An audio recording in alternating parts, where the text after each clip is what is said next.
All right, real quick, if you can hear me and see my screen, just down there in the chat box, just type in yes real quick.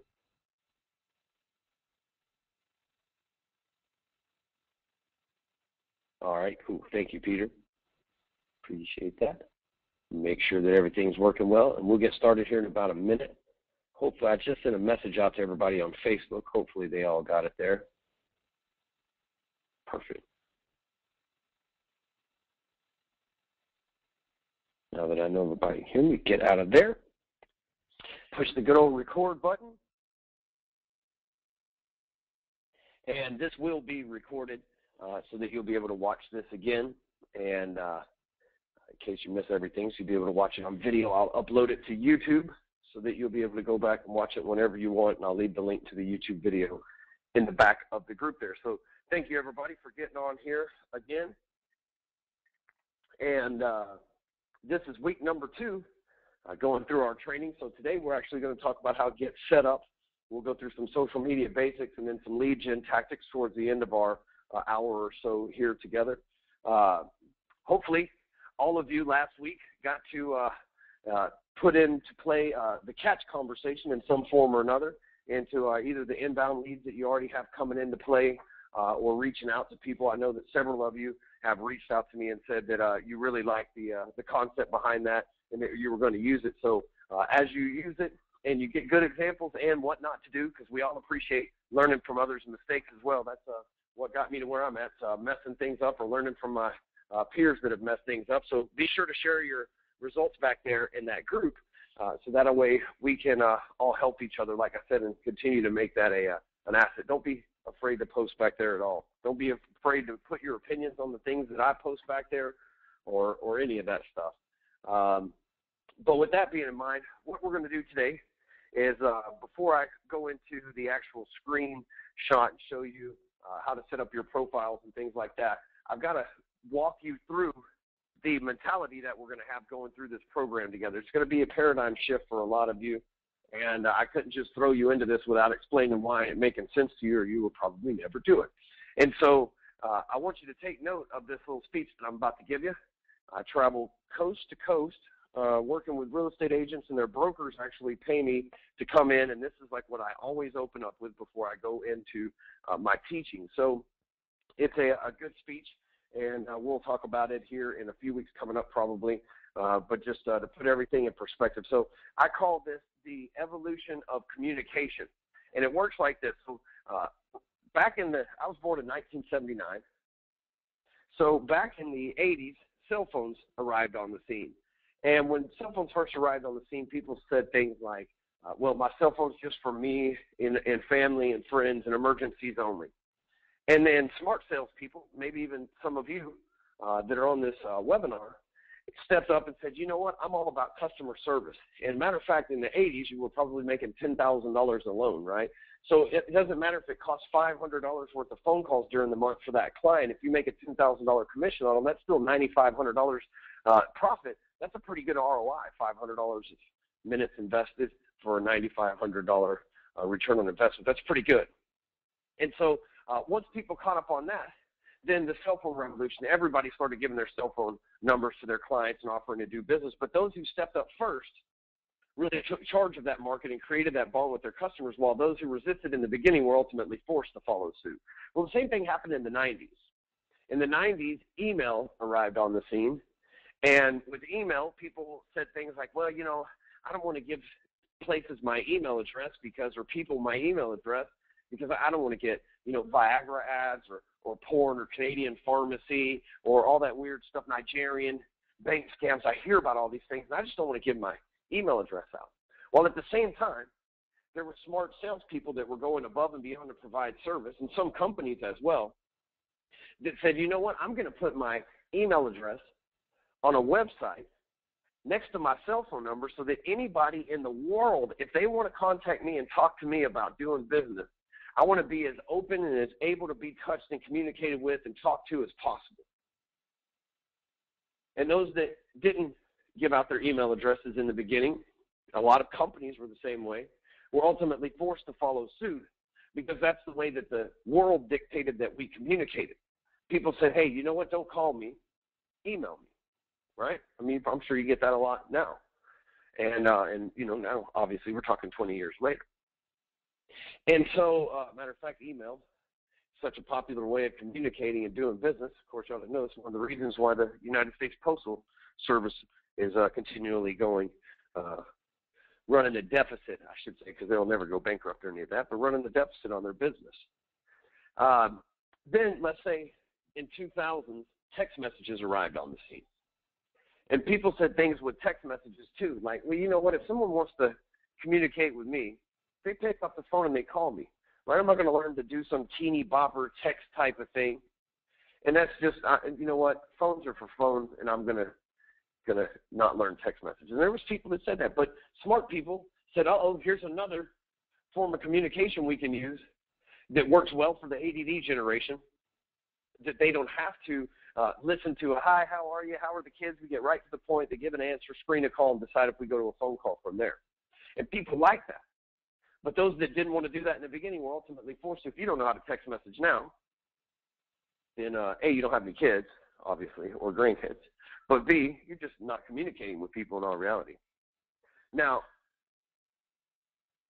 the reason why I tell you all that is to prove a point where I'm going with this. Now, in 2013, people are saying those same kind of statements about social media. People say, well, Facebook's just a place for my friends and family. You know, I don't want people that do business with me or people that don't know me or people that might potentially give me business or not give me business or whatever to connect with me on there. That's a place for me to put pictures of my kids and hang out and talk to my nieces and nephews or my friends or find out who's going out where for the evening or whatever you use it for. But then there's smart people again. I like to think that those same smart people that keep doing this over and over again, right? That have said for the last few years, Facebook's a great place to work my sphere of influence. Most of you are licensed in individual states. So if you're licensed in the state of Georgia, you're working generally a local market in Georgia, whether it be Atlanta or wherever the case may be. I know that when I originated loans, I was licensed in Texas, and so I predominantly worked the Dallas and Fort Worth area. That's where I lived, and that's where I got to meet people and go socialize and all these other things. And so social media is that next evolution of communication. And people say things, again, like I said, like Facebook's just for my friends and family. But the truth is, we're training our people, our customers, our prospects, not to open our emails. And then because we're just sending them tips on mortgage stuff that they're probably not interested in, right? The majority of the list, when you send an email out about mortgage stuff, doesn't really care. They're either not in the market right at that moment or whatever the case may be, and they're surely not going to forward it on unless they know somebody right there in that moment that's interested, which is very rare. Because a lot of people truthfully hide their financial transactions like buying a house until it's over with. People a lot of times don't say they're searching for a house. A lot of times they just make the announcement that they bought one. And so with social media being the next step in that evolution of communication, if you're not embracing that with what we're about to move forward with, and I'm going to show you here, if you're not embracing the fact that that's the next form of communication, you're going to miss out. If you're not inviting all of your customers to connect with you on Facebook, I know that sounds crazy to some of them, but it's true.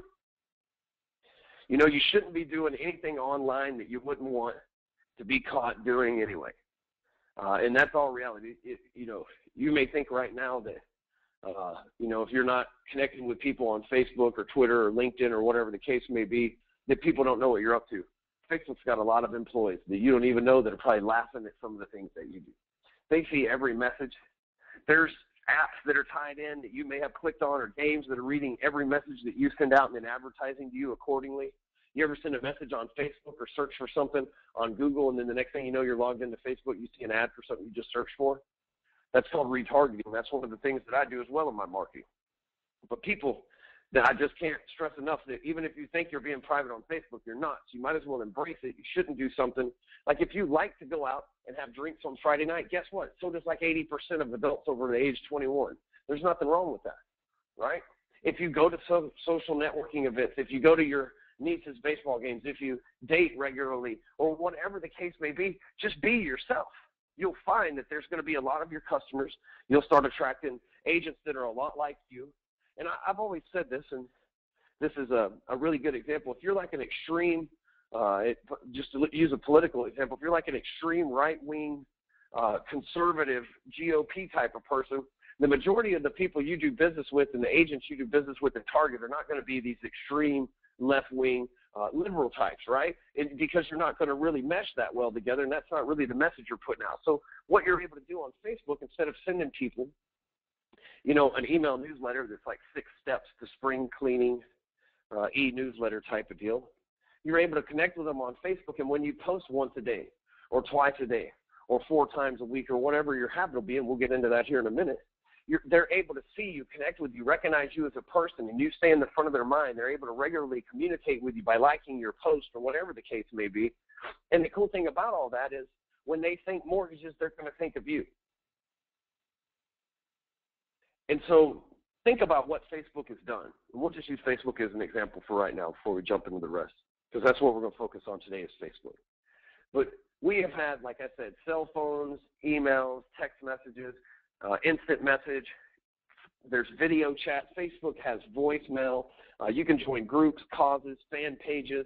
Think just every type of way that we have to communicate with each other, including face-to-face, thanks to video chat. Facebook's put it all in one platform under one login. And so why wouldn't you take advantage of that with your clients?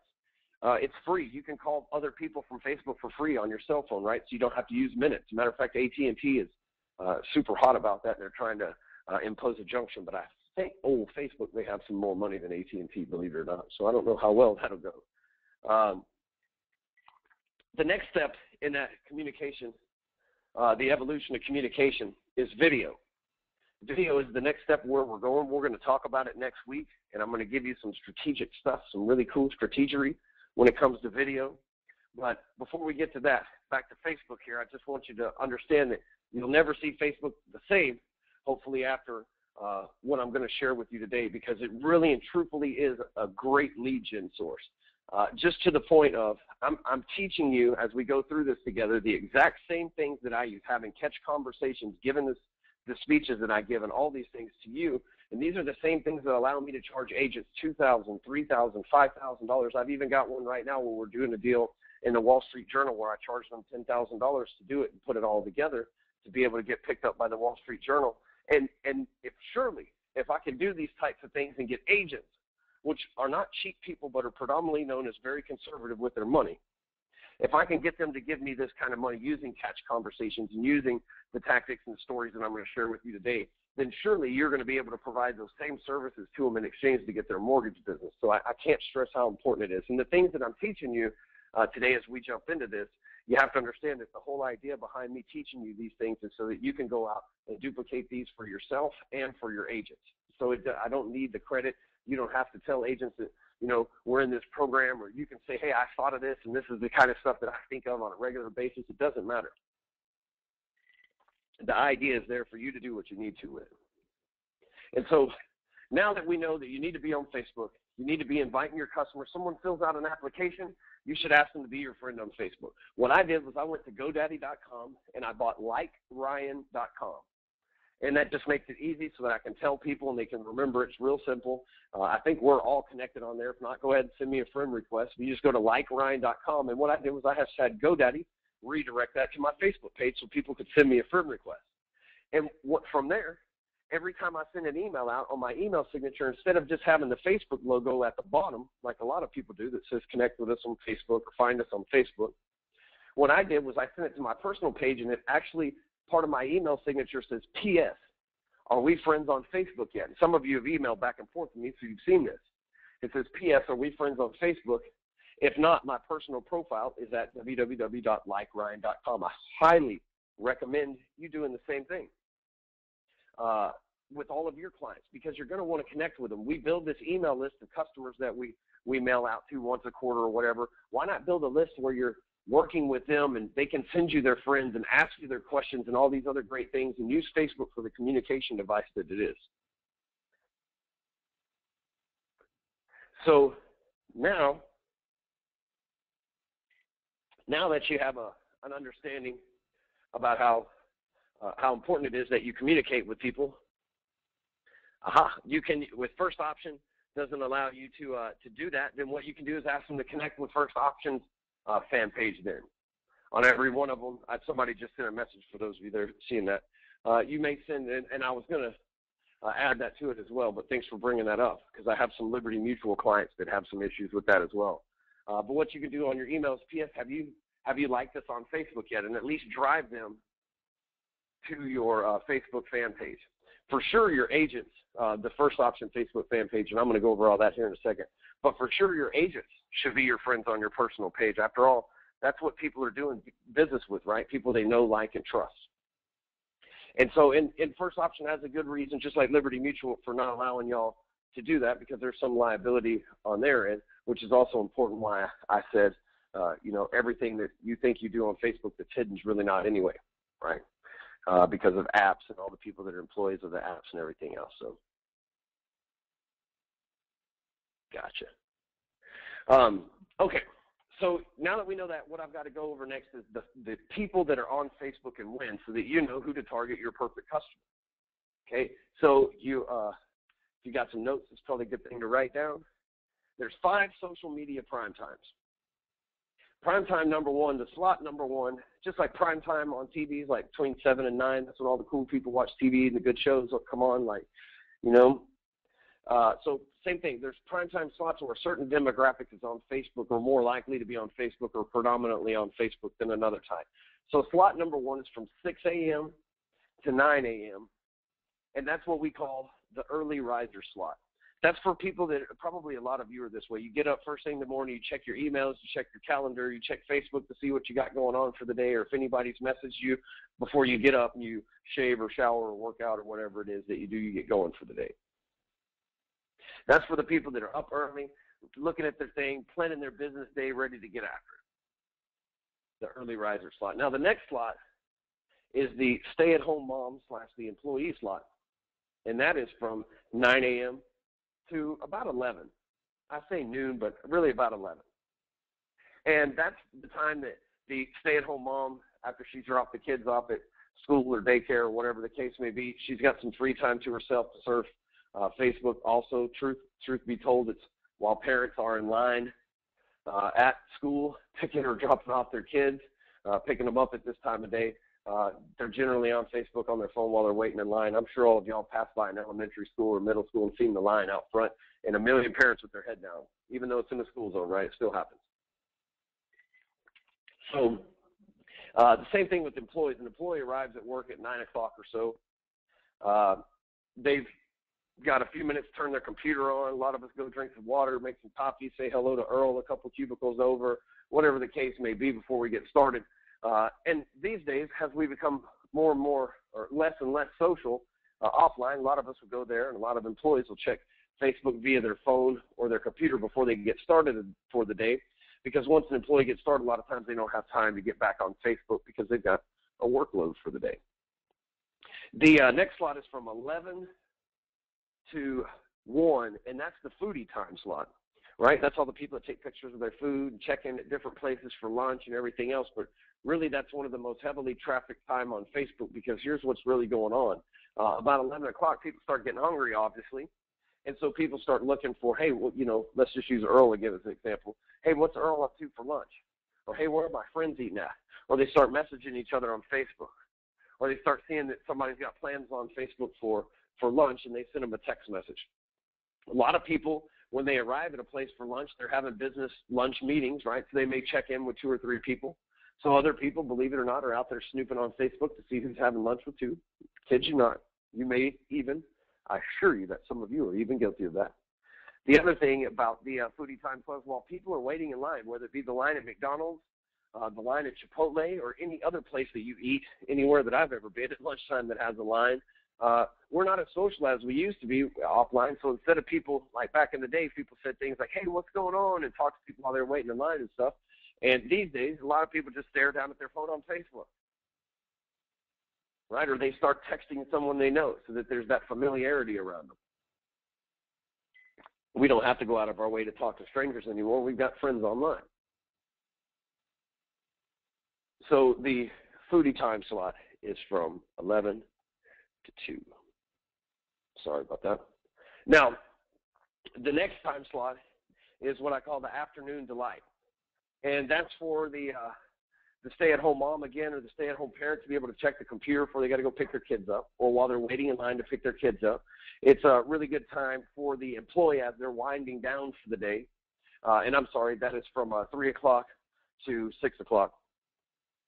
And that's a really good time for, as a matter of fact, 4 o'clock is the most trafficked time on all of social media, depending on what time zone you're in. But that's when everybody in each time zone across the world gets the most action on social media. And I think a lot of that's due to being done with work at 4 o'clock or so and grabbing some Facebook time before they head home for the day. A lot of that has to do with traffic. Same with the stay-at-home mom section in the afternoon to night have to deal with traffic. People sitting in traffic, whether we like it or not, they search Facebook or look down on Facebook or see if they get a message like a little push notification, and they check Facebook as well. So the fifth time slot is the finisher time slot. And that finisher time slot is from about 7 in the evening to about 10 at night. And what that is, that's the time where the person that's been busy all day puts the kids to sleep, spends a few minutes on Facebook. The person that pulls into their house before they have dinner with their family and all that stuff checks Facebook before they get out of the car and go, that's where I really fit in there.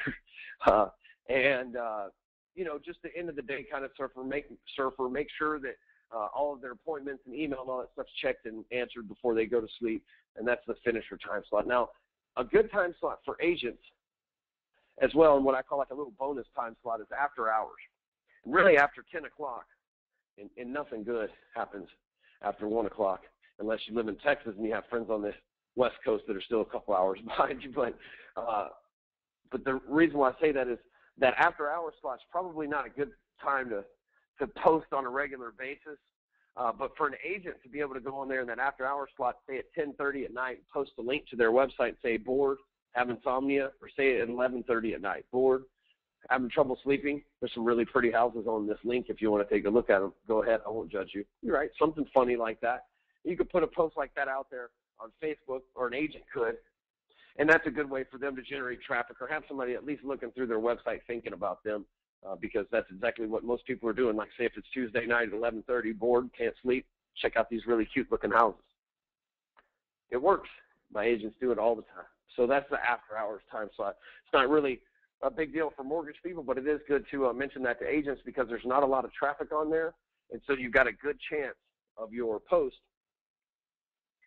being seen when you're in that after-hours time slot, so being in the actual news feed. Okay, so let's take a look here.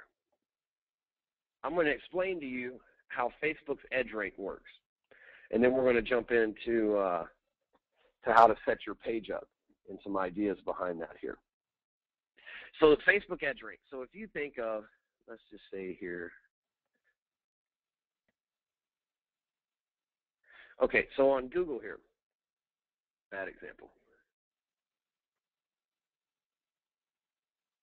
All right, so on Google here, you think of like this yellow space right here is obviously an advertisement, right? This right here is your organic, what they call your organic search results. Over here is a map. If we were to go to, you've obviously got paid people right here, paid people over here. Then you've got your Google places here as well. These are organic results. So this is the number 2, and the number 1 bank rate comes up as the number 1 search for mortgages. These are all Google sponsored pages, and these are called organic results. Reason why I show you that is now that you've seen that layout, let's look here at Facebook. And one more thing. Anything past this first page, right, these results, all these extra pages over here, keep that in mind.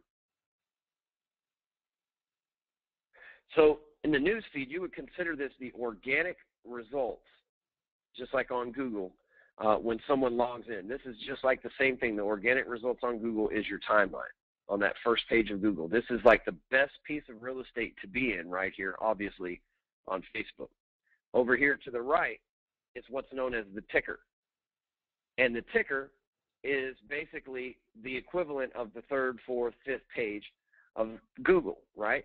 If you don't have any EdgeRank, which I'm about to explain to you exactly what that is, if you don't have any EdgeRank and you're putting something out there that Facebook doesn't necessarily see as relevant, then what happens is they put you over here in the ticker. But as you build up more momentum and you gain more EdgeRank, and again, I'll explain that here in a second, you're able to get and make sure that your posts land here in this newsfeed. Now, if you'll notice these days, you see things like this. That's an advertisement, okay, just like the yellow part on Google and the ads on the side. Obviously, those are self-explanatory. But to like this page, this is an advertisement that someone's paying for likes. You can see here I have a lot of real estate friends, obviously. Let's see, advertisement. You can see that these people over here are using pictures. They're talking about right now in Texas, we're under a big tornado warning where I live in Plano. You know, everybody probably knows about what happened in Oklahoma, which is like brothers to us, brothers and sisters to us here in Texas. We're all one and the same. And so that same storm, I guess, is headed this way. So that's what Facebook knows right now is relevant in my newsfeed. So it's pulling all this stuff over here. Now, let me explain to you what it takes to keep out of what I call the sidebar of doom here and make sure that the right people see your post as they're going through the newsfeed, right? Because now that we know we need to be communicating with people and posting regularly on Facebook, you want to make sure that those posts have the best chance possible to be found over here in the newsfeed. And by the way, you can see right there that says sponsored. That's a good way to tell what's an ad and what's not. So let me explain how EdgeRank works. EdgeRank is really simple. Like back in the day, let's say 2003, if you were going to do SEO and you were going to try to really get on the front page of Google, you didn't really have to do much more than put together a website that said, you know, mortgageswithryan.com. And then when people would go on Google and search for mortgages, it was really highly likely that mortgageswithryan.com would show up. And then more and more people started building websites like that, and it got harder and harder to do that. So now if you want to, I paid somebody $5,000 a month to do SEO on my website. I believe in paying for the best, but it's expensive. But I don't have the time to learn all that. And this guy's an extreme genius at it. He's one of the best. He owns some of the top SEO keywords that are out there. His sites are the #1 search page, #1 search result for a lot of stuff. The reason why I say that is there's no way I could do his job. I know a lot about technology and the internet. I'm classified, certified tech geek, but SEO is very complicated. But with Facebook, Facebook is now still in that infancy stage, just like Google was in 2003. Facebook's EdgeRank system, which is the equivalent of like Google's SEO system, or Panda as Google calls it, Facebook's EdgeRank system only works on 3 components, and it's really easy to understand, and especially since all of y'all work together, it's really easy to manufacture the EdgeRank and the weight that you need. So EdgeRank works on 3 things. It works on weight, affinity, and time decay. Let me say those 3 things again so you can write them down if you need to. Weight, affinity, and time decay. And so what that means is when you put a post out there, let's just talk about weight first and what exactly weight is. So when you put a post out here on Facebook, and I'll show you the result of having really good EdgeRank, is when you put something out there, then generally 5, 6, 7, 8 or so comments show up. You can see that the last thing that I posted this morning, 11 people liked it, and we've got, I don't know, 4 or 5 comments. I have a lot of people that give me shout-outs. And, yes, I like funny stuff, too. See 12 comments. Even funny stuff works. 12 others liking it, a couple of shares, 3 shares. But you can see it, almost every post I have or every post I have gets a few people to chime in on it. And that's because I have really good EdgeRank. And so let me explain to you what weight is. So let's just go back up here. And I'll explain exactly what weight is. So this is funny. Y'all can have something to laugh at here. So last night I found this on Reddit and I put it out here. So weight works like this. See, we have 3 shares. That's 3 pieces of weight. You see, we have 12 people that have liked this, 13, 14, 15 people that have liked this. That's 15 more pieces of weight. Then we have 12 comments right here, 13, 14, 15, 16 comments total. That's 16 additional pieces of weight. And then all the different likes and unlikes that are going on throughout the conversation and the amount of different people. See, so it's not just one person and me going back having a conversation 16 times. It's actually quite a few different people in there. Those are all the factors that Facebook puts together when they decide if a post has weight. Now, what happens is this post right here, when it shows up, people start talking on it. And I know this is just funny, but you can do the same thing as with mortgages. I'll show you here in a second. But when people start talking on it, it says, okay, well, Victoria and Ryan like this, and then, oh, Hugh likes this as well. Oh, and Victoria has something else to say. Let me show Victoria and Hugh's friends. Maybe they'll want to chime in on Ryan's post as well. And so from there, it starts gaining more and more edge rank and showing more and more people to the point of where you see a post that says something to the fact of, you know,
with Victoria, the more interaction I have with Hugh,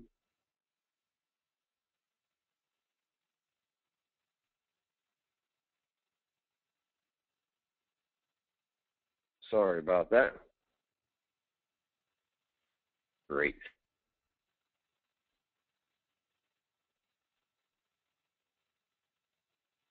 So the more interaction I have with Victoria, the more, if Hugh interacts with me, if I go through the timeline or the news feed and interact with more people by liking their stuff and commenting their stuff, it creates an affinity for me, so they're more likely to see my stuff and I'm more likely to see their stuff because we've actually communicated with each other.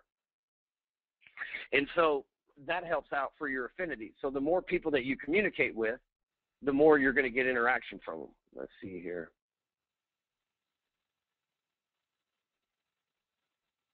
You got to be kidding me. Sorry about this, everybody. My electricity died, and I guess the Wi-Fi went out with it, and I can't get Facebook to pull back up. So if you're seeing my screen, bear with me. There we go. Sorry, the weather's a little crazy here. So the more that I communicate with Shyla here, who's a real estate agent, I don't know why it says writer there, the more I communicate with her, the more likely I am to see her posts and vice versa. The more pages you like and comment on, those are the people that you have affinity for, so you see more and more of them in your news feed, right? And so the last thing is time decay. On average, you have about 70 seconds from the time that you post something on Facebook for it to get some sort of interaction, a like, a comment, a share, something of that nature before Facebook says, well, it's been about 70 seconds and nobody's chimed in on this yet, and this person has 500 Facebook friends, so it must not be a relevant post. We're going to put it over here in the sidebar of doom, right, in the ticker. So the way to do SEO on Facebook and make sure that your posts are in the news feed is first and foremost to make sure that all of you, especially on the branch level, those of you that know each other, actually chime in and start liking and commenting on each other's status. That's going to start building up weight. It's going to start building up affinity with each other so you can see what you're up to. But that's also going to, especially each of you on the branch level, it's going to also communicate out to your mutual friends that are title people and draw them into the conversation. Because if a title person gets into the conversation, the majority of their friends on Facebook should be real estate agents, right? Because that's where they close transactions for. And so if they're on Facebook, they should be friends with other agents on Facebook. And so as an agent, potentially could be scrolling through the news feed, they could see something like, XYZ title agent commented on Ryan Stewman's status. And that's a way for you to start a new conversation if you're using engaging content. So like I said, we're going to go over some basic stuff here. And I wanted you to understand EdgeRank first. And I'm going to leave something in the back called the Social Media Syndicate. And it's something I wrote for realestate.com, but it's a way that you can get around the whole EdgeRank process. So now on each of your individual pages, this is how you need to have them set up. And this is and I'll go over some content and some posting strategies as well. But if you see here in my About section,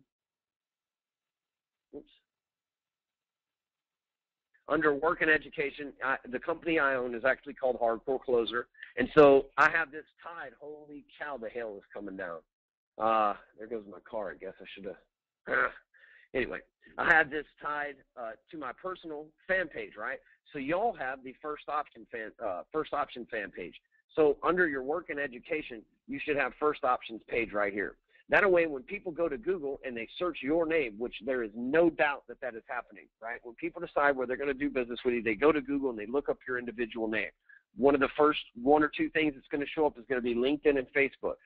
Not everybody's on LinkedIn, but everybody is on Facebook. So they're going to go and they're going to land on your profile, and you're going to want to make sure that when they land on your profile that they know that you're the right person because you work at First Option Mortgage and that's who they talk to. That also gives them a chance to be able to like First Option's page. And it's important that you tell your people, if you send them there, to get notifications and show a news feed so that they can get updates from the First Option page.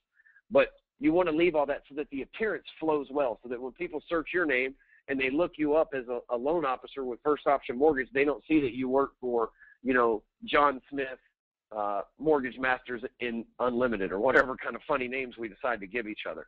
So that's important that you put that there as far as your work. Your information down here, I always leave my contact information, my phone. Go ahead and put your phone number on there. And by the way, when I was given the evolution of communication speech, I forgot to throw this little piece in, but in the beginning of this year, Time Magazine did an article, and they said that 2011 was the last year that we talked. So in 2012, there were more text messages sent than voice minutes.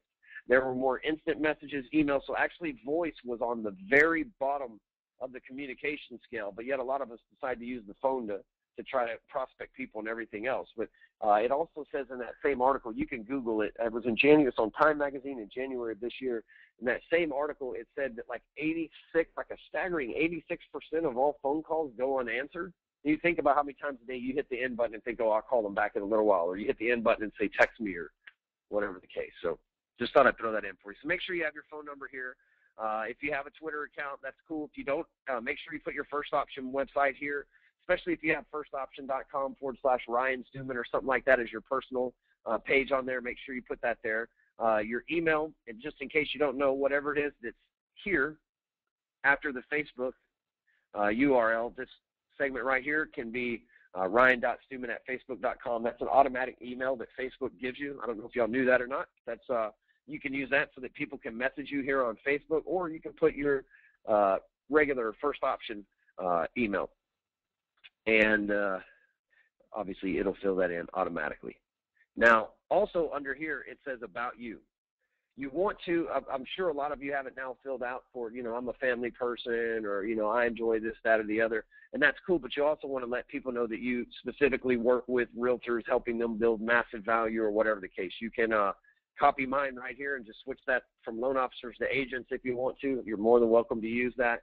And then under quotations here, just make sure that that's all filled out with some cool stuff that you like to say. Because here's what's happening. Before people send you a firm request, especially your clients or especially new agents you're connected to, or if people find you on the internet, they're going to want to look at this section.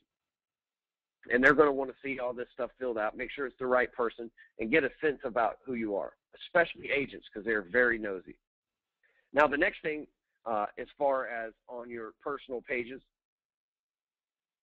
you want to make sure up here, under the privacy shortcuts, under this lock right here, it says who can see my stuff. You want to go down and set the default as public. And I'll show you what that looks like. So when you set it as public, this is me viewing this as public. The public can see, anybody can see what you've posted on here, right? Anybody can see that people like it and that people have commented on it as well, right? Because they commented on a public post. Now, they can't chime in. They can't reply. They can't leave their 2 cents without them adding you as a friend, but they can see your public post. Sorry, I get a lot of messages on here.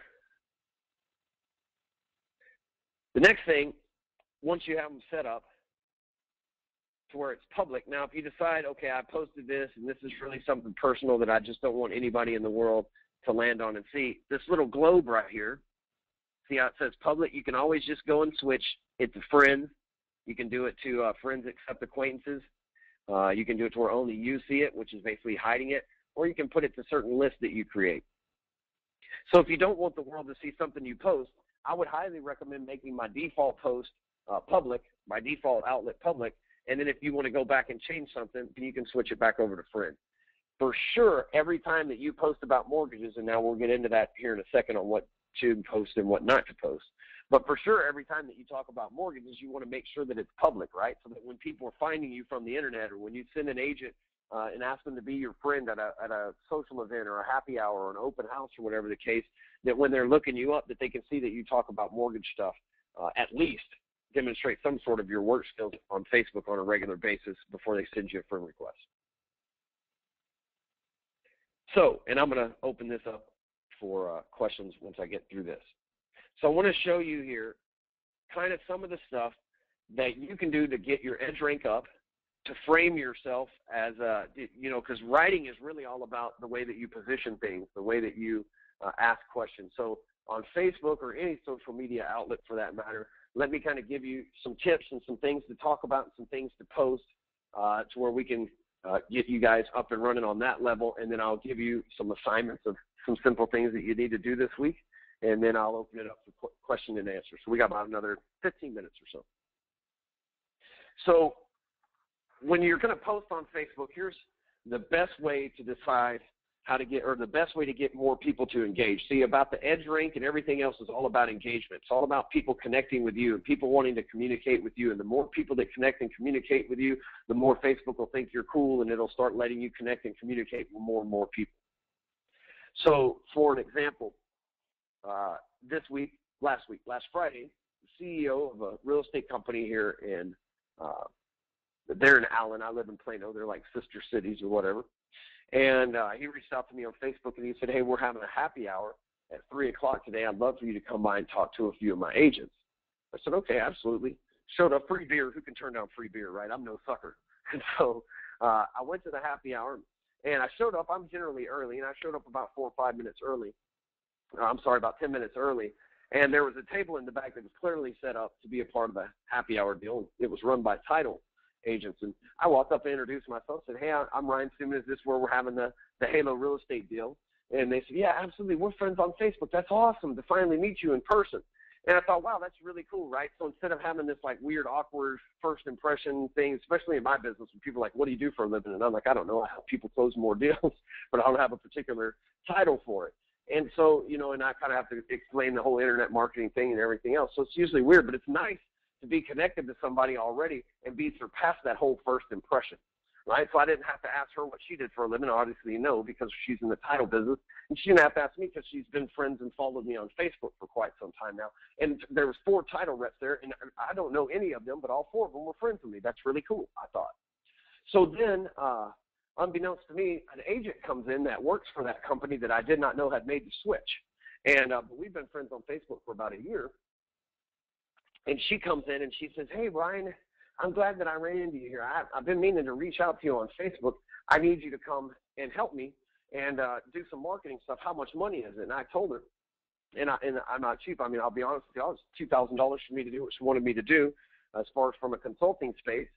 And so just me going to that happy hour, because the CEO, and then he sent me another agent after that to work with, but just me going to that happy hour and showing up there and having already been social on Facebook, I didn't have to go through the awkward first impression. I already had people there who, quote unquote, knew me to where I could fit in and not be weird. And I mean, because, it's kind of awkward for all of us. I'm a very social person, but it's still weird when you show up to a room full of people you don't know and you're like, hey, how's it going? Am I out of place? I'm just showing up for free beer, everybody, right? So that way it allowed me to instantly just start talking as if we'd known each other forever. Because if they said, oh, hey, we're friends on Facebook, then I could just assume they feel like they know me forever because I post on there pretty regularly. And that's exactly what happened.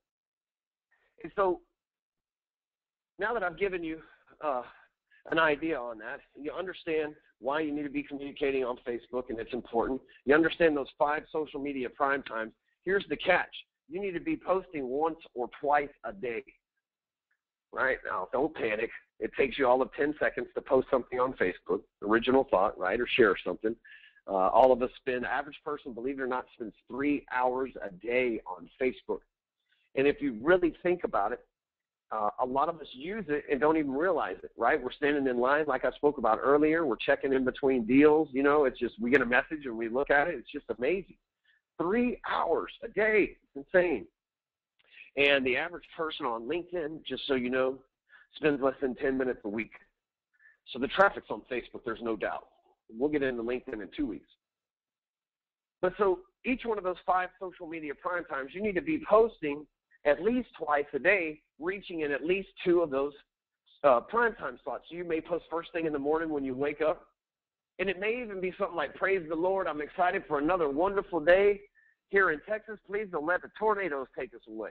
You know, it may be something simple like that as soon as you wake up. It may be lunchtime, you checking in at Chipotle, right? I like Chipotle, can y'all tell? But it may be you checking in at Chipotle and just saying, man, I love the tacos here. What's your favorite thing to order? Maybe I'll order it, right? That's engaging. To see on social media, statements, when you're telling somebody something, obviously end in period. When you're trying to engage people, you ask something. You have a question mark at the end of it. Questions lead to engagements, right? So if you were to check in at Chipotle, instead of just saying, hey, I'm here to eat, or nom, nom, nom, or whatever some people say, you say something to the tune of, man, I love Chipotle. What's your favorite thing to get from here? There's going to be somebody chime in with that. And guess what? That builds your affinity with them. That builds your EdgeRank up and exposes you to others. And if you ask a question like that, the human brain, for a lot of people, can't help but chime in and give their 2 cents. Facebook's full of opinions. So you're going to be able to beat that time decay and avoid staying in the ticker. Well, guess what? The more people see the social proof of other people liking your post, other people engaging with you and things of that nature. And we're going to get to how to turn this into money here in a minute, trust me. The more people see that, the more they want to be a part of it. If you scroll through Facebook right now and you see that there's been 15 or 20 comments on something, you're going to scroll through there and see what people were saying. Well, what was so interesting about that post that people chimed in about it? If you saw a post that might have been something cool but nobody liked or commented on it, you may more than likely not like or comment on it just because, hey, what's wrong? Why isn't anybody else doing this? Right? And you're not alone. The same things that give you reservation and hold you back, hold your prospects back as well. So here's how you you got to post twice a day, right? And you think of what's going to happen here is in about 6 to 8 months, and trust me, they're working on it night and day, ladies and gentlemen, night and day. Facebook is trying to figure out a way that those public posts that I just showed you are able to be searched through their new graph search feature. So it's not going to be very long from now before people can go on Facebook and start searching, and they're going to be able to see all of your posts that you've ever put public. That's a good thing. Don't panic. They're going to be able to see all of my posts that I've ever put public. Now, if your competition's posting once a week or never at all, and you're on there and you're posting twice a day, when people use Facebook as the search engine of the future, which it already is, and it's no doubtably, if it's not going to be up there ranked number 2 and take YouTube's spot, it's going to always remain as the number 3 search engine and only continue to improve and get better. Then wouldn't you want people to be searching for things like mortgages and real estate, and for your profile to have a chance to show up on that first page of Facebook search? I would say so. So here's what you're going to do. Out of every 3rd post, you're going to mention something about business. Okay? Now, bear with me. There's a cool way to mention something about business, and then there's an annoying way to mention something about business, so we're going to do the former. So every 3rd post, you need to come up with something related to your mortgage business. If you just closed the loan for somebody, feel free to say, you know what, I enjoy my job so much. I helped the Smith family today, and they were able to save quite a bit of money on their refinance, and they actually gave me a hug when I showed up at the closing table and almost brought a tear to my eye. Does your job make you feel that way? Right? That's a different, it's just framing it different, and it ends in a question mark, right? Because we're trying to engage people. Does your job make you feel that way? There are a lot of people out there that are passionate about their job and will chime in. Guess what? If they got a job, most likely they can afford a house, right? You see where you might be able to lead into that conversation at one point or another. Same thing, you go and you look at the usual suspects, CNBC.com, YahooFinance.com, MSNFinance.com, the Wall Street Journal, realestate.com, and you find things that are related to mortgage, that are news, right? That are related to the mortgage industry, that are related to the real estate industry, that have to deal with marketing stuff on real estate, or maybe technology trends, things that are catchy that you're interested in, and you post that on Facebook. You say, hey, wow, last month new housing starts were down 16%, but that's complete BS, because did you know that in the state of Nevada alone, there's over 40,000 houses that are fixing to come to the market within the next 2 or 3 weeks? Would you like to know how to get in on some of that action? Give me a shout. Right now, that's a post you can put out there on Facebook that's not saying, hey, look at me, I got information, and you need to contact me because I need business, right? It doesn't scream any of that. It actually leads people with a question, hey, would you like to know how you might be able to get your piece of those 40,000 inventory homes that are coming on the market? And so you may post once in the morning about what a glorious day it is, or a motivational quote. If you have an iPhone, there's an app on the iPhone, and it's called Daily Quotes. Let me make sure that that's the exact name of it. It's absolutely free. Yeah, it's called Daily Quote, all one word. It's blue with like two white quote marks in it when you search it in the iTunes store, Daily Quote. And every day you can set it to where, like mine at 6 a.m., it comes on, and it just shoots me a little message with a quote from somebody. I've had it for years, and it never has given me the same quote twice. And so what you can do with that daily quote is, in the morning, if you're not a person that's very creative, if at first you're like, what should I say on Facebook until I get comfortable, just post whatever it says from the daily quote on there. People enjoy motivational quotes first thing in the morning. People like yourselves that are driven, that are those early risers, you wake up, you check Facebook, and it's like, you can do all that you ever wanted to do and more if you'll just help enough people. Zig Ziglar, that motivates you in the morning, right? So there's one way that you can use that. Like I said, checking in at lunch, if you take pictures of your kid, if something funny happens to you, by all means, share it. People like to laugh, right? We've all said it for years. Laughter's the best medicine. So if something's funny to you, you may not need to be as racy as I am with my guy on the subway and the chicken bone there, but if something's funny to you, by all means, share it, because other people laugh too. Somebody could be having a bad day. You share something on Facebook that makes them smile. They're going to remember you. This is a way to brand yourself in front of them. If you're posting twice a day, and if you have 500 friends and your average friend sees 2 of your posts a week, and out of every 2 weeks, one of those posts that they happen to run across happens to be you mentioning business in a really cool way, when they think mortgages, when their friends hear them say, when they hear their friends say something about mortgages, or if they have a question or anything, they're going to come to you. I haven't written a mortgage personally since 2010, and every month, I've even had 2 this week already reach out to me and say, hey, who's a good loan officer I can use in your area, or do you still do loans?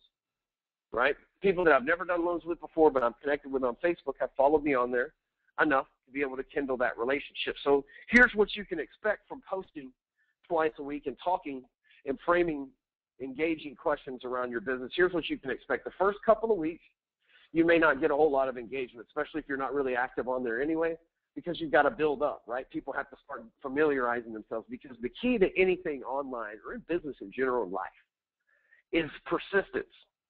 See, because a lot of people say, oh, you know what, I'm going to start being more active on Facebook and using it to make more money. And the next thing you know, 2 weeks later, they stop posting on there because they didn't get the results they want. But who knew that third week, there could have been 10 people just waiting to see if they stuck it out. Kind of like multi-level marketing, right? When your friend comes up to you and he's like, we're going to be rich. Here, $500, we're going to go make all this money, and we're never going to have to work again. Residual income, baby. Like you're like, okay, dude, well, when you've been doing this for a year and you're pulling in $4,000 a month, then come back to me, because I want to make sure you're persistent with it, not just being flaky. Same principle applies on social media.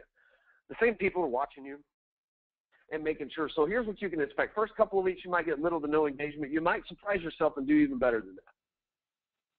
The 3rd or 4th week, people are going to start saying, hey, wow, I really enjoy your post, and they're going to start feeling more confident. And, it doesn't matter what you put out there. The keys to social media is being social. So even if you disagree with you, or heaven forbid someone says something that they disagree with you, right, on there, don't attack them. Don't be mad. Always be diplomatic. And always, every time somebody comments, like and thank them. Hey, thanks, that's a really good point, Janet. I never thought about that before. Oh, great, Brian. You know what? I was thinking about doing that too. I got a dog, blah, blah, blah. Like, just chime in and acknowledge them, because the more people know that they can come to your page and leave a comment, and that you'll acknowledge them and chime in the conversation with them, which, after all, that's why you put the post out there and why they made the comments, because they want to have a conversation, right? Just like at a cocktail party or anything else. The more people know that they can be comfortable and that they can have those conversations with you, the better your EdgeRank will be, the more people will start coming to your wall. It's a familiar place. People will start actually showing up at your Facebook profile saying, I wonder what Ryan's up to today. I wonder what he usually puts some funny stuff out there. I need a good laugh. Let me check his wall. And you want that because ultimately what's going to happen is if they're at a party that night and their friend says, you know, we're thinking about buying a house. You're like, you've got to meet Ryan. He's this loan officer that I've been friends with on Facebook. And you know what? He's got this really good marketing stuff. Or if they say, hey, we're buying a house, oh, you got to meet Ryan. He's got this friend, Colleen. And she's over in Murphy, Texas. And she sells like 10 homes a week using this video strategy. And he can help you do that. Right? And you believe it or not, you're going to create fans like that. The first time, this was 2 years ago, now, I had somebody reach out to me on Facebook and say, hey, man, I'd like to talk to you for a little while and buy you a drink, just kind of hang out with you. I didn't realize that you could have, like, actual fans, right? I thought that stuff was, like, for cool people, like rock stars and movie stars and stuff like that. Who knew just some, like, guy that wrote a few mortgages and has a blog and put some funny information out there on Facebook would have people on a regular basis saying, hey, can I give you money? Or, hey, can I come and learn some of the stuff? Or, hey, I just want to hang out with you, all simply from Facebook.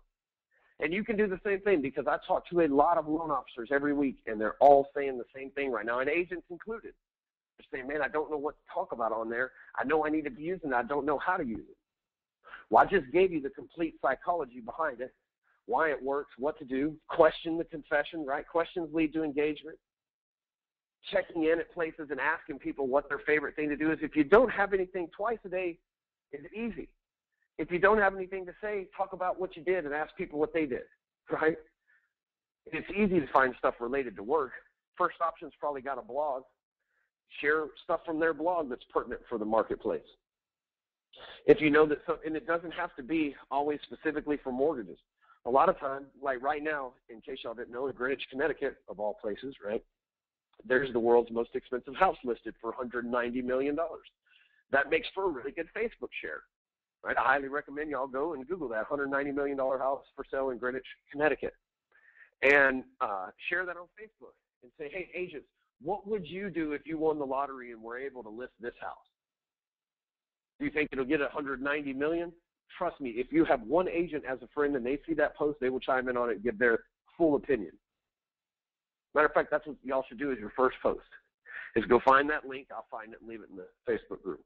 And put that on your Facebook page and say, hey, agents, what would you do if you won the lottery and got this listing? Do you think it'll sell for full price? I promise you, if you have agents as friends, they will chime in on that. $190 million. But that's the kind of info that you find out there and the way that you frame it for people to engage, right? If you were to just put that post out there and say, wow, $190 million, that's insane. Somebody might chime in on it, but there's really no way to start the conversation with them, if you know what I mean, right? You're just basically making a statement. It's crazy, $190 million. And just because you're thinking $190 million, that's insane. They may have thought it's $190 million, that's insane, right? You never know how your words inflection are going to be missed as well. So it's always good to leave with question marks so you can draw it out. So I'm going to open this up for questions, if any of you have any. I'm going to do my best to fix the audio here to where everybody's unmuted. If you just want to mute your local phone, that's cool. And I'm going to unmute everybody now. Let's do it this way. If you have a question, then type it down there in the question marks. For some reason, it's not letting me unmute anybody. If you have a question, just type it down there in the question mark spot, and then I'll either answer it here or I'll unmute you personally. So give you all a few minutes to type in your stuff down there. So the key homework assignment this week is to make sure that you're tied in to, or it's not a homework assignment, the stuff to get done this week is to make sure that right here in your About section is filled out, that you're posting twice a week. I'm going to leave a link in the back, a Facebook group there, to a program called Buffer. It's absolutely free, and it's a way to set, and the video will show you exactly how to do it. It's a way that you can set and forget your social media campaign, but I'd really not like you to use Buffer too much for the sense that if people are commenting on your posts when you put them on Facebook, if they're liking them, commenting them, sharing them, then you want to make sure that you engage those people and have a conversation with them. Even if you don't have anything to say, if they just made a statement, then make sure you at least like the fact that they made a statement. Let me give you a quick example, because what we're going to do is we get into this program, we get deeper into this training. What's going to happen is you're going to lead by example. So when you go tell agents how to do this stuff and you're informing agents on the things that they can do to improve their online performance and their online profile, you want to be leading, right? You don't want to be telling them a bunch of stuff they need to be doing and you not doing it, right? Because how can you say that you're successful at doing it, or how can you say and justify that it's working for you if you're not doing it? How can you say it's even going to work for them? So you see, every time somebody comments on here, I just go back and hit the like button. And if they have something cool to say, then I'll go back and acknowledge them. Let's just go down and let me give you an example from last night. Again, because this has a lot of comments on it. So Victoria chimes in, and I make sure that I carry the conversation on a little bit better. And so same thing, this guy chimes in, I make sure that I liked his comment, and then I went ahead and answered his stuff. Got Victoria to come back. Same thing, I tagged their name. That's important as well, right? That acknowledges them. Because if you think about it, and I'll say this in the end, if you think about it, over most marketing tells us that you need 5 to 9 touches to become familiar with somebody.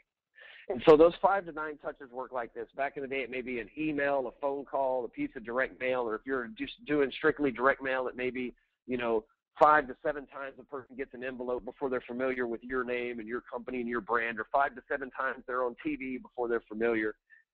You think about it, I've known Victoria for just about a month now, but right now, if I like her comment, and then when I use her words or tagged her name here, what happens is she got 2 or 3 of these notifications.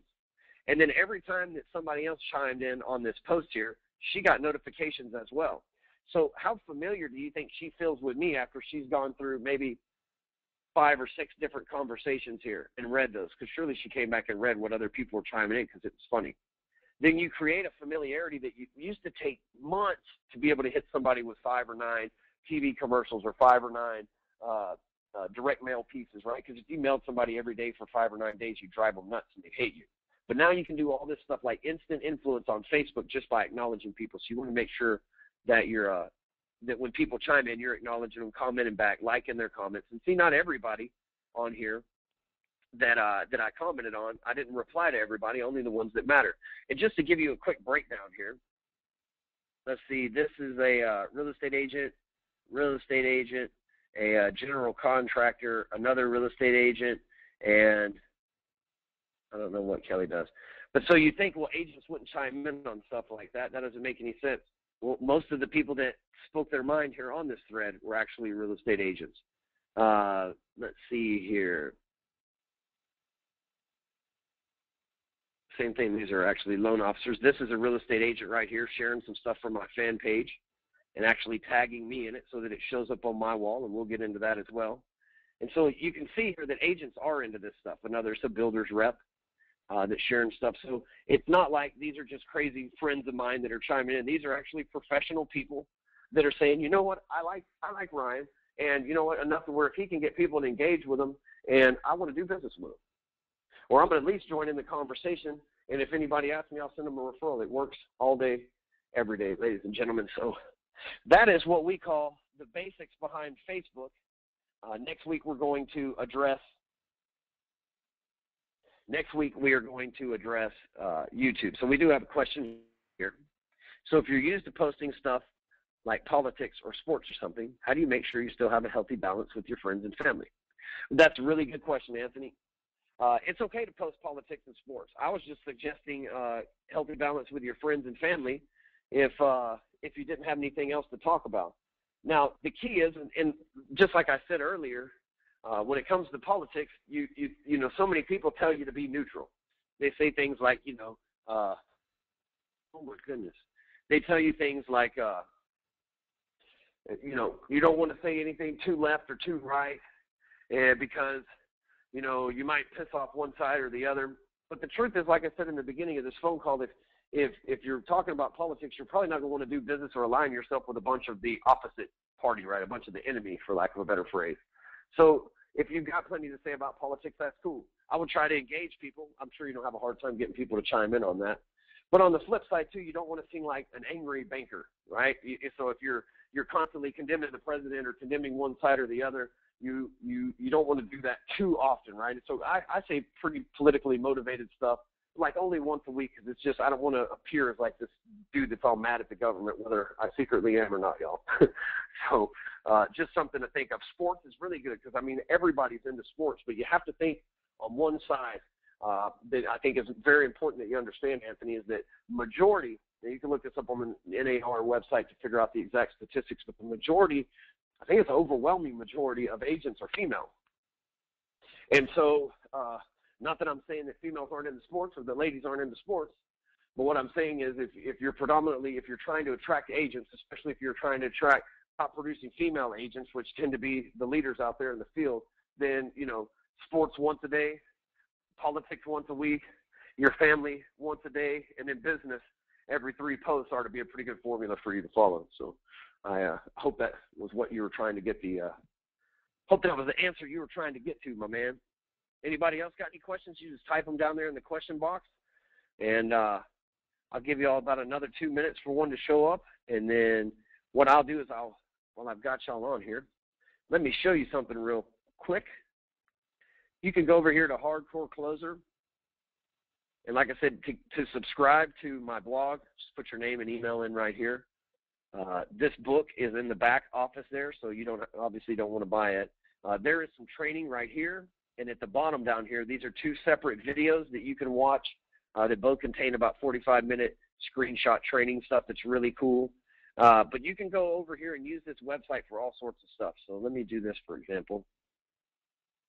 This website, this search function right here, has anything that you can think of regards to marketing will show up on here. So here's the Buffer app that we talked about earlier. Let me go back and leave this in our group for us.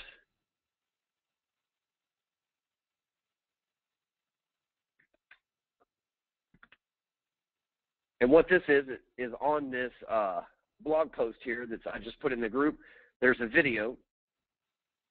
Actually, there's screenshots and a video that shows you exactly how to use Buffer. So this is a really old post, which is why that is all worn out and everything. I've been using this program since 10/29, so it's not too old. But anyway, that'll show you exactly how to use it, and it's something that if you like it, you can always share it with your agents or other people you know as well. It can be like, hey, have you used this to be able to make sure that you're on top of your social media marketing campaigns? I found this app called Buffer. Super cool. Just like that, ladies and gentlemen. Like I said, you can use that Hardcore Closer site to search for just about anything. Like you can go to realtors, and there's just going to be a ton of stuff on here that you can share with agents. Everything from some of the top producing real estate agents in the business being on here on my radio show to all sorts of different marketing and listing tactics that they can use. And I mean, just an endless supply of them. So let me check, see if y'all have any more questions. And yes, this is being recorded, Matt. And I will put it up on YouTube and put it back in the group just like I did the link just now so that you'll be able to watch the replay. It'll be up this evening.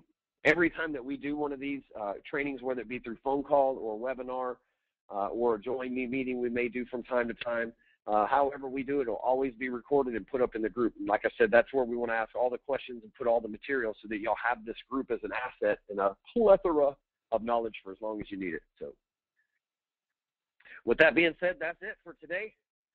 So the key is to go update your profile. Make sure you tell people about you, how they can contact you. Make sure you change your stuff to public. Make sure you're posting at least twice a day, finding content that's relevant and using engaging statements. And watch, in 2 weeks, I promise you, within 2 weeks, if you'll post twice a day and you'll start adding friends and letting people become your friends and start connecting to people and telling more people when you're offline, online to connect with you, you will see more loans come in the door. It never fails. I had a guy that's in Lubbock, Texas. Like I'm telling you, Lubbock, Texas, if you're familiar, it's where Texas Tech is and nothing else. All right? And he said, listen, the only people, he's been a loan officer for about 2 years. He said, the only people that I'm friends with on Facebook are like my old drinking college buddies from Texas Tech. Nobody really lives around here or does any kind of business on Facebook. He posted twice a day for 2 weeks, and by the end of the month, twice a day for a full month, and by the end of the month, and it was 2 weeks into it, he got the business. By the end of the month, he had 4 more refinances that he had just pulled in from people that said, oh, hey, I had no idea that you were in the mortgage business. I might as well do business with you more than anybody else. Because people didn't know. You know, they always say out of sight, out of mind. So let me let y'all get back to work, and I will put the recording up this evening, and let's get to it. If you have any questions, ask them in the group. Get in touch with me, whatever. I'm here to help you. And thanks again. Later.